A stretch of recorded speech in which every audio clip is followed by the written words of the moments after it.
Hello friends, विवा food रेसिपीमध्ये आपले सगळ्यांचे मनापासून स्वागत। आज आपण मस्त हेल्दी रेसिपी घेऊन आलेलो आहोत, नाचणीची इडली। तर लहान मुलांपासून ते मोठ्यांपर्यंत आवडीने खाणारी अशी रेसिपी आहे। तर चला आपण बघूयात नाचणीची इडली कशी बनवायची ती। इथे मी रात्री 1 वाटी नाचणी, अर्धी वाटी तांदूळ घेतले आणि अर्धी वाटी मूग डाळ असं मिश्रण करून रात्रभर भिजत ठेवले। हे बघा मस्त भिजून आलेले आहेत। आता ह्याच्यातलं मी पाणी काढून स्वच्छ धुवून घेते। इथे मी स्वच्छ धुवून घेतलेले आहेत। आता एक मिक्सरचं भांडा घेते आणि त्याच्यामध्ये हे टाकून बारीक करून घेते।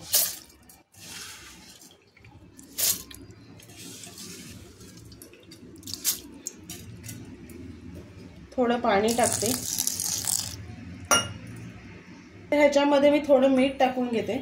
वाटतानाच मी त्याच्यात मीठ टाकते आणि हे सर्व मिश्रण मी बारीक एकदम बारीक नाही करायचं, थोडंसं रव्यासारखं जाडसर ठेवणार आहे मी। इथे मी बारीक वाटून घेतलेलं आहे। हे बघा अशा पद्धतीने मी थोडंसं रव्यासारखं जाडसर केलेलं आहे। रव्यापेक्षा पण थोडं बारीक रवा असं अशा पद्धतीने केलेला आहे। त्याच्यामध्ये मी अर्धा पॅकेट इनो टाकून घेते, व्यवस्थित फेटून घेते। व्यवस्थित मी फेटून घेतलेलं आहे। आता इथे मी इडलीचं भांडं घेते, तर ह्याला तेल लावून घेते मी।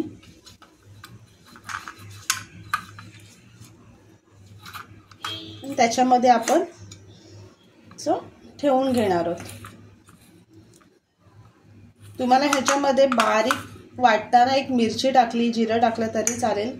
मी मिरची टाकत नाहीये कारण माझी लहान मुलगी खाणार आहे। आता हे सर्व भांड्यांना मी असंच लावून घेते। सर्व मी ह्याच्यामध्ये ठेवून घेतलेले। आता मी दाखवते ठेवून। ते मी पाणी गरम करून घेतलेले इडलीच्या भांड्यामध्ये। त्याच्यामध्ये आता आपल्याला एक एक असे थाळी लावून घ्यायची।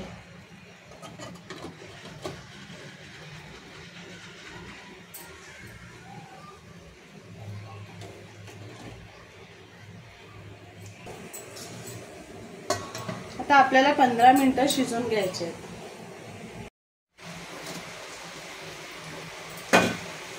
मस्त झालेलं आहे बघा, बघू शकताय तुम्ही छान। इथे पण आता सर्व इडली मी काढून घेते। इथे सर्व इडली मी काढून घेतलेली आहे बघा, मस्त झालेले आहेत। खायला खूप छान टेस्टी आणि हेल्दी आहेत। लहान मुलांसाठी तर खूपच मस्त हेल्दी पदार्थ झालेला आहे हा। इथे नारळाची चटणी केलेली आहे, त्याला तडका दिलाय मी। तर नक्की बनवा आणि मुलांना असेच पौष्टिक पदार्थ टिफिनला देऊ शकता तुम्ही अशा पद्धतीने बनवून। तर नक्की बनवा आणि सांगा कसे झाले ते। आणि असेच आपले नवनवीन व्हिडिओ बघण्यासाठी व्हिडिओला लाईक करा, शेअर करा आणि सबस्क्राईब करा। चला तर मग आपण भेटूया पुढच्या व्हिडिओमध्ये।